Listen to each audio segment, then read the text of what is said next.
for SciTech anymore. I actually work for CSIRO. You might think, well, hang on a minute, you used to work in the church and be a pastor, how can you work in science and technology? Well, the reason is because about 2 years ago, God spoke to me very clearly and said, I want you to be working in science and technology for Western Australia. So that's why. Excellent. Because God spoke to me and I said, okay, Gigi and I had a chat. We said, well, that's what God's talking to us about. So it's not actually about talent. Sorry, mate. No. There was no email, by the way. But I am special. My mother says so anyway. Because 40 years ago, I was in a room not dissimilar to this, with a bunch of young people. I was 15 years old at the time. And I'd been invited to come along and listen to this guy speak. And he was from Texas. I think he had these fancy rope tricks, like he was a lassoing sort of guy. I was pretty impressed by that. It wasn't bad. So we went home and had a go myself to see if I could get it. And ended up with a rope all mixed up in tangles. It wasn't very effective. But he started sharing a message about Jesus. And for the first time I heard the words that God loved me, had a plan for my life, and he sent Jesus to rescue me and save me from my sins.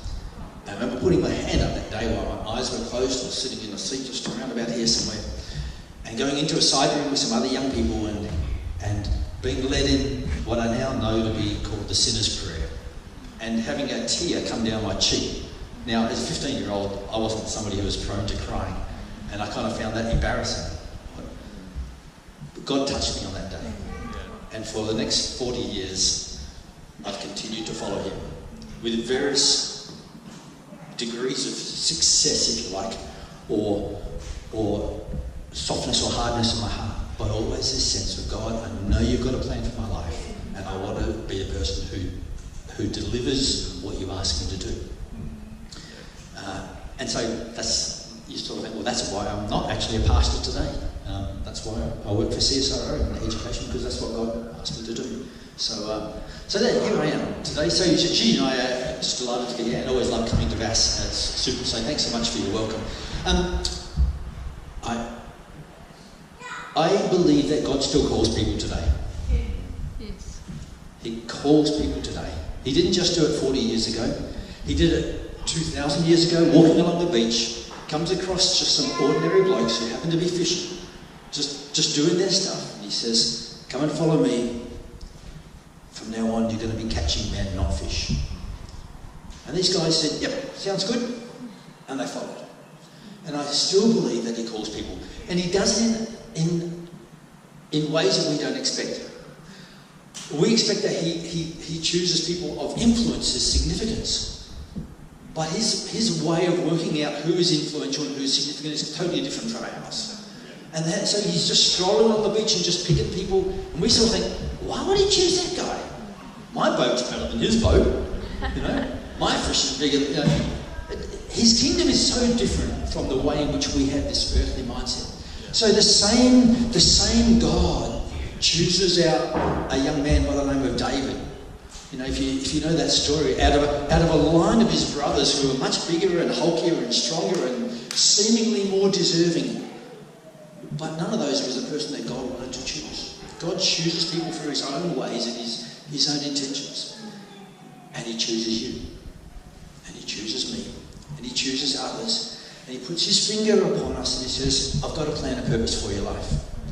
And we can sort of think, well, hang on a minute, but I'm not this and I'm not that. I've never been to Bible school. I didn't get a very good score at school or whatever. And God's not interested in that. I'm not saying he's not interested in education. Most of you know me, know that I believe in education. But that's not what qualifies us to respond to God's call. That might help equip us, but it's not what qualifies us. The qualification comes from the sense of the wisdom of his Spirit that reaches out and says, hey, I've got a plan and purpose for your life. Follow me. If you've got your Bible with you, you want to come back with me to right to the very beginning, the first book of the Bible, Genesis.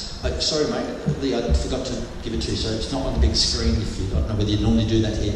But if you want to have a look at it, otherwise I'll just read it to you out of the New Living Translation from Genesis chapter 12. And in Genesis chapter 12, it's a story about God calling another person whose name was Abram at that stage. Later, his name changed to Abraham, so if you think this is the same person, just got two different names. It's like Tom and Thomas, Rodney, whatever.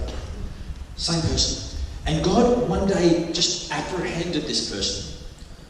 And he was living in a place called Haran with his father and his family. And God just said, I want you to leave where you are. Let me read it to you what it says. It says in Genesis chapter 12, verse 1 to 3, the Lord said to Abram, leave your native country, your relatives and your father's family, and go to the land that I will show you. I will make you into a great nation. I will bless you and make you famous, and you will be a blessing to others. I will bless those who bless you and curse those who treat you with contempt. All the families of earth will be blessed through you. What a promise. Imagine being woken up in the middle of the night by the voice of the Spirit of God just saying, I want you to go, I want you to leave where you are, I want you to go to some other place, and I'm going to make you into a great nation. I'm going to bless you, but I'm going to bless those who you bless. Your very presence is going to change the future of nations. What an incredible promise. What's your story? Have you ever felt the whisper of God? I've got no idea how it was that the Lord spoke to Abram, whether he heard a physical voice, or whether someone appeared, or whether it was an impression that he got. I don't know. Have you ever felt that whisper of the Spirit in whatever way that it might come? This sense of, you need to do this, you need to do that. I've got a call, I've got a plan for you. I know for some of you, you've left entire states and moved to other sides of the country. Others of you might have crossed the road in response to that call. You might have done all sorts of things, or just had a change of heart or a change of behaviour in response to that. But when I ask people, and I ask it myself, do I ever have a sense of God's call? Sometimes my default position can go back into a natural way of thinking, where I think, yes, I feel that there's times when I've heard God's call, but I failed. You know what, I did that thing wrong, and I did that thing wrong, and I did that thing, I didn't do that, I hardened my heart, or whatever, or things didn't quite work out. I don't know whether you can identify with that. Somebody says, does God have a plan for your life? And you sort of think, yeah, I know deep inside that God has a plan for my life, but somehow I feel that I failed, or that I feel disqualified, that I feel that I can't do those things that God wants me to do. The encouragement I want to bring to you today is, we can never ever please God by the things that we do. Jesus has already done all that is necessary for us to find the favour of the Father. Yeah. It's all wrapped up in Him. So we don't have to sweat about that. We just need to attune our heart to say, you know what, okay, the past might have been up or the past might have been down, but today I want to set my face upon fulfilling the plan that He has for me. Now, something for me that helps me is I like flying. Usually I'm right down the back, a long way down the back. But every now and then I've had the privilege of sitting in the front seat actually of a plane. In the normal planes, the pilot sits on the left-hand side, so I was on the right-hand side. I wasn't a pilot. But one of the things I've learned is that everybody knows there's an altitude indicator. All right, so it's important if you're flying in a plane to know how high you are above the ground. Okay, that's a fairly important thing. So most of you know, everybody in a plane wants to know what's the altitude. So we're cruising at 37,000 feet. I think the only qualification for a pilot these days is to have a deep and reassuring voice. The person who's flying the plane could be absolutely anybody, as long as the person's got a deep and women as well. As long as they've got a reassuring and confident voice, that's all that matters down the back. Don't care what they're doing as long as it sounds like we're going to get there. And they tell you the weather.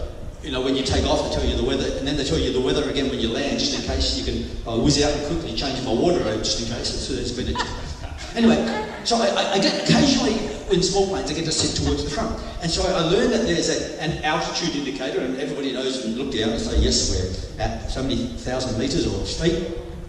But you know what? I don't believe God is all that sweated by our altitude. We sort of think, at the moment we're up here with God, or at the moment we're down here with God. There's another indicator that I think pilots call a flight direction indicator. And some, I need my hands.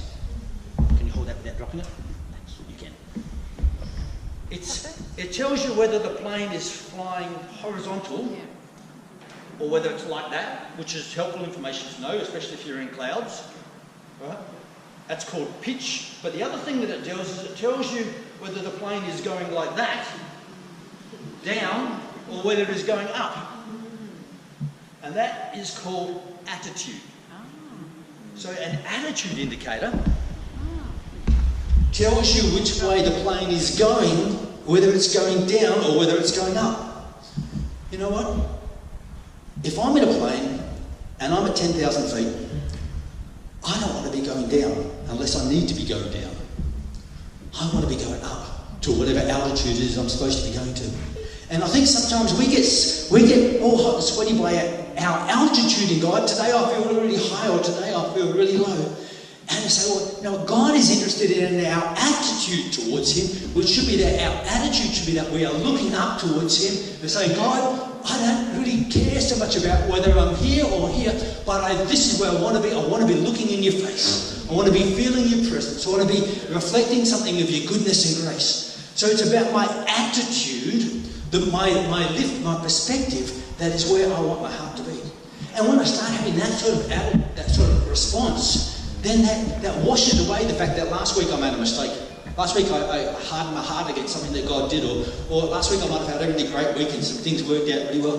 That strips away, and I start looking into the face of Christ rather than into my own experiences. You guys with me? Yeah. So that little analogy kind of really helps me, but it's a little bit quirky for me because I like planes.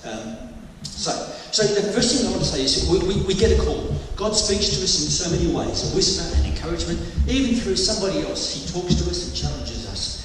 And then the next thing is our response to that the fact that we lift our heart up, we lift our face into His presence, we respond by faith. That attitude of looking up, that's what pleases God.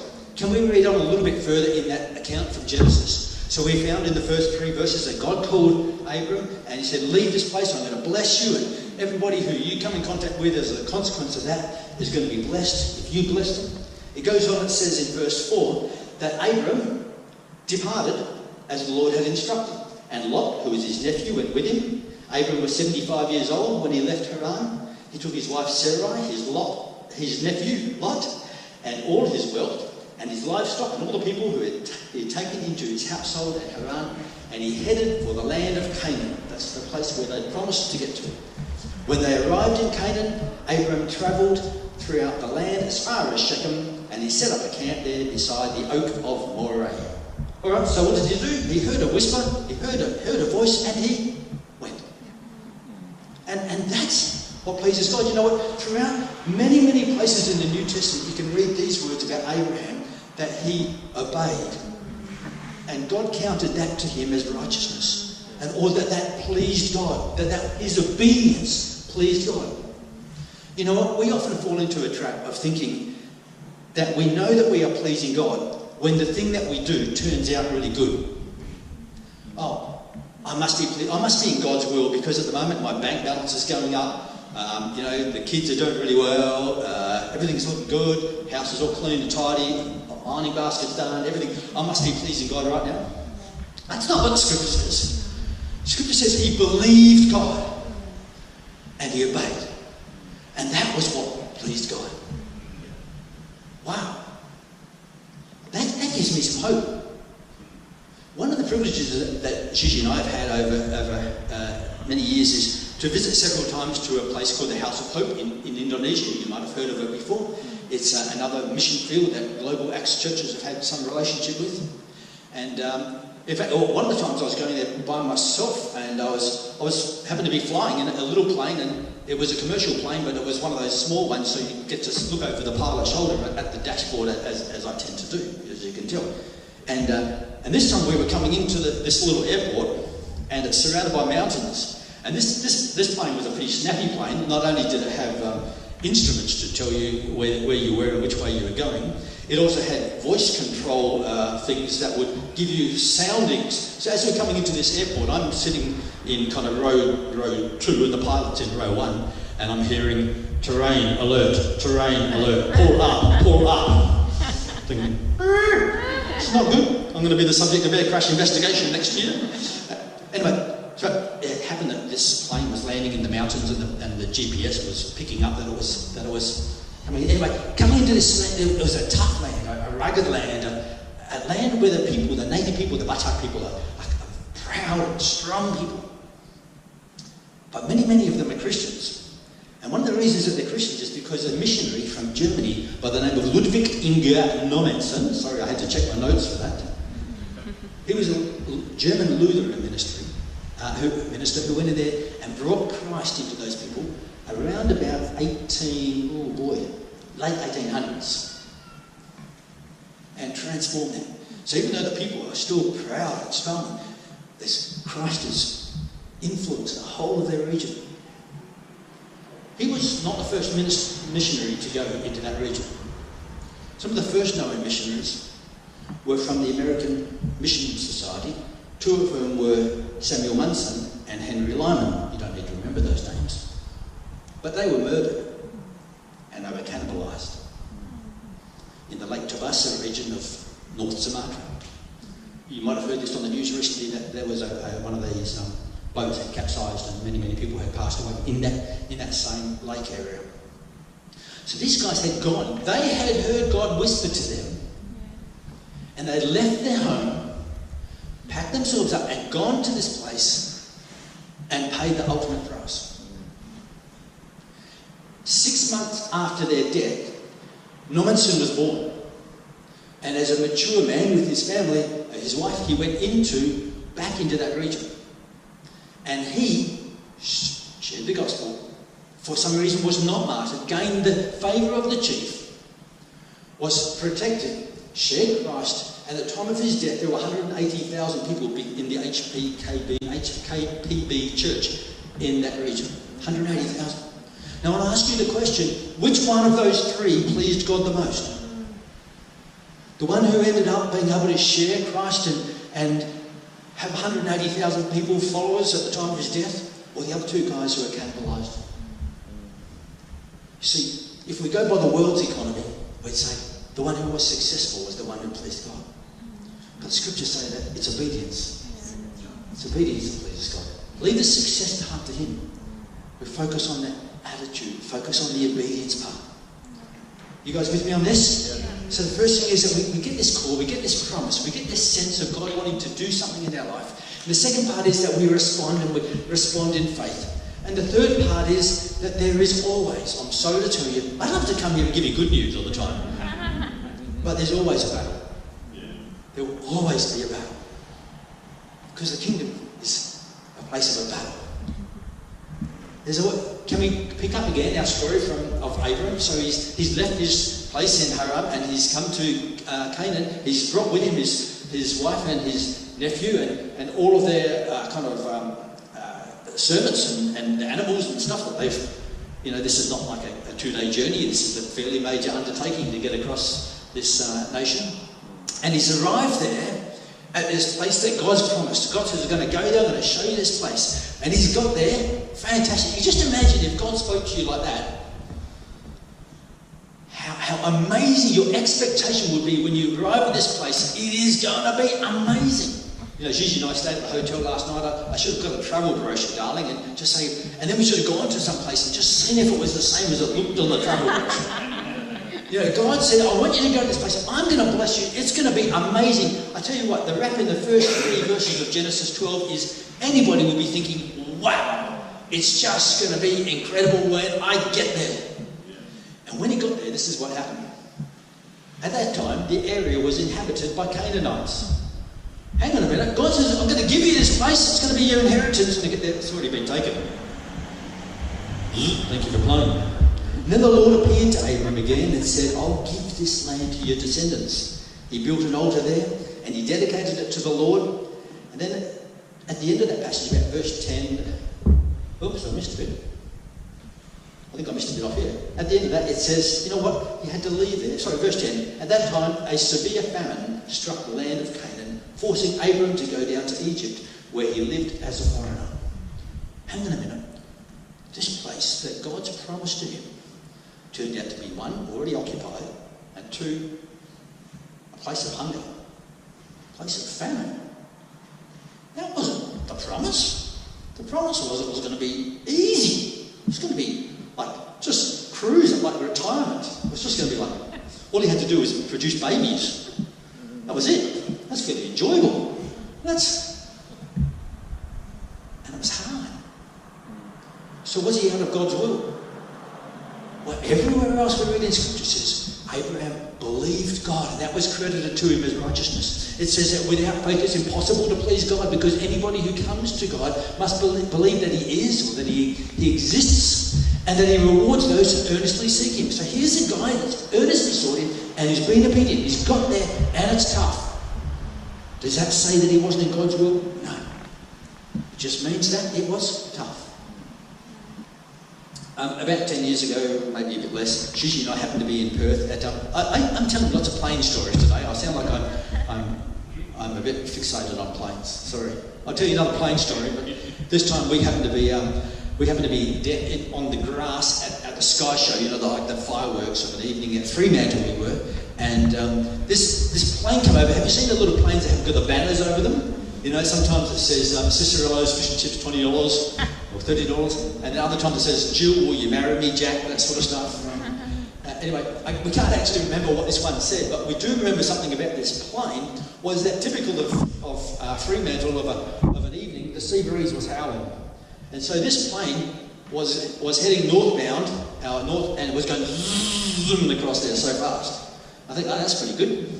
And then it turned around, and it's going back the other way with this big long message trailing along behind it, just managing to stay in the sky. And it finally, sort of after about 10 minutes, it got to the end of its sort of traverse pattern and turned around and go back again so fast you could hardly read the writing. You know what? Sometimes obeying God is just a bit like that. There's times when it's easy peasy, jumping easy. Or at other times, it's hard. And you're just battling against a headwind. But you have got a message. And you've got to get that message out. Just like that plane has to turn around sometimes and just put it into another gear or whatever they do to push the throttle with. Sometimes we just need to push through. And that's exactly what Abraham did. You know what? It was not easy going. But did that mean that there was no promise? No. Did that mean that he was not acting in faith? No. It just meant that it was hard, that there was opposition, that there was doubts, that there was whispers in his ear saying, you shouldn't have come here. You know? Imagine all the servants saying, why did we come here? There's no fruit here. It's hard. That wasn't what you promised us. There's an American comedian, his name's Mike Wonke. Don't know whether he's still around these days, but he used to have this saying, those of you who've been around for a while, remember the King James version of the Bible? You used to have the hithereth, withereth, sort of he sowed. Anyway, Mike Wonke used to say that, when things are going really good, we kind of pray King James version Bibles, hallelujah, Lord, you know that they are the may biggeteth, and we thank you for all the good things that you do, like that. And it was very, very funny. He's a comedian, I'm not. Anyway, and that's how you pray when things are going good. And he said, when things are going bad, you don't pray King James prayers. He says, you come into your house, you open the door, you run and you slide along the floorboards until you go up to your bed like this, and you scream, you say, God, what are you doing? And he says, and then God whispers to you, he says, not meeth, youeth. And I kind of just think that sometimes we just have this idea that when things are going really good, God must be with us. When things are going bad, somehow we just got to get a different mindset. Yeah.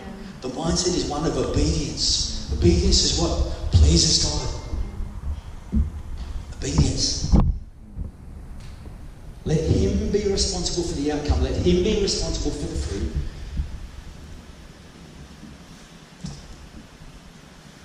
We get a call, a promise, a whisper. We respond in faith. There will always be a battle. But there will always be a reward. I'm really glad we sang that song today about the elders bowing down and casting crowns before the feet of the Lamb that was slain. Was that the one that went on to let incense rise, I think? No, I'm not going to sing it, it's not good for your welfare.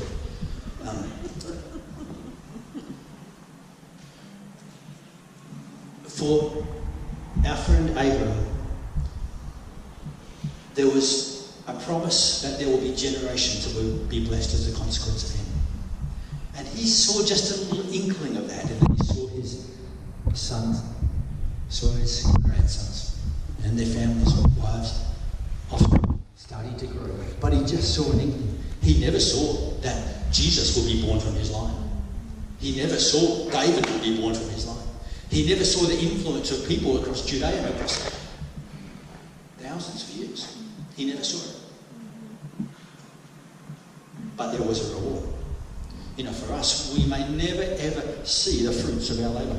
Those two missionaries who were cannibalised, maybe, and I don't know, but maybe without them, the third guy would never have made the way. Maybe, and I have no idea, I'm just making it up here, okay? Maybe someone said, let's just listen to this guy. We killed the lion, let's just listen, let's just give him 5 minutes of our time. I don't know. And that's not our place to judge. But we can never be the judge of that. The judge is our obedience. Let God be responsible for the outcome. But there will be a reward, and maybe the only reward may be in heaven. And maybe it was for those guys. But what a great reward for those guys to be able to say, you know what, we gave our lives in service for the King. And we were obedient to the call. And far better for us to have gone to that place and lost our life than to have stayed back in our own hometown in disobedience. What a great reward to be able to stand before the King of Kings and the Lord of Lords on that day saying, I did what you asked me to do. I went when you asked me to go. I obeyed. How cool is that? You know, the Bible says in various places that the consequences of such obedience is a crown of life. In other places it talks about a crown of honour and glory. Now, there's a problem there because we've only got one head. Well, most of us looking around the room. So what are you going to do with these spare crowns? I think that's so cool. We clap to these guys for leading us in worship today. Thank you. I think that's great. You know, at the end of the day, they can take that home and they can offer that and say, God, those people thank me, but I thank you for that gift. And I just pass it on to you. In the same way for us, those crowns that we will receive as a consequence of obedience, not what the outcomes of that, but just of our obedience, we can join the elders and do this. The living beings give honour and glory and thanks to the one sitting on the throne. His name's Jesus, the one who lives forever and ever. The 24 elders fall down and worship the one sitting on the throne, and they lay their crowns before the throne, and they say the words that we sang a little while ago, you are worthy, O Lord our God, to receive glory and honour and power. For you created all things, and they exist because you created what you pleased. You know, the end result of our obedience is we will take that reward and we'll place it at the feet of Jesus, which is where it rightfully belongs. He is the one who calls. He's the one who inspires. He's the one who leads. He's the one who's responsible for our salvation. And if we've gone through the battle, we've learned that the reason for us going through the battle is because we've learned how to act in faith and drawing upon His resources rather than our own. Our intellects go out the window. Our training goes out the window. Our bank balance goes out the window. And we just waiting upon Him and saying, God, lead me today by your Spirit.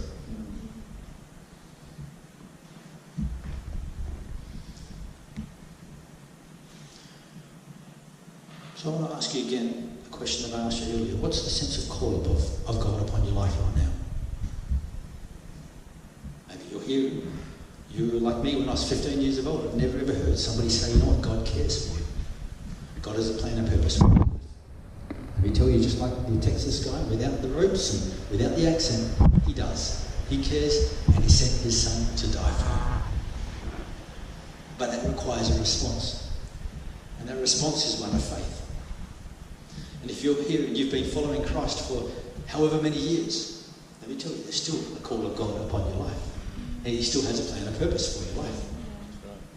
But it's still, the response to that is one of faith. Not one of, yeah, I know what to do because I've been doing it for a while.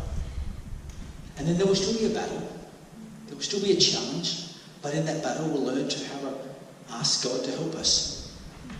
And certainly, she and I have learned over many years that when we ask God to help, He helps. But we've been refreshed by His strength, not by whatever reserves we had. And the end result of that is there is an amazing reward. We're not lucky to be the fathers and mothers of many generations. We've only got one child.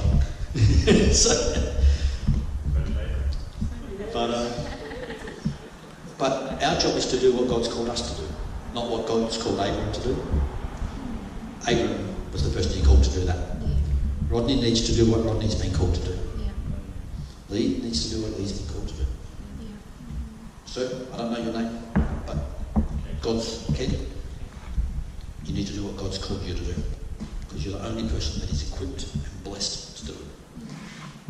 So I encourage you to find it, seek it, look at that attitude thing of God. Show me what you want me to do. That you called Ken to do and Ken alone. Yeah. And then to remind ourselves when the going gets tough, you know what?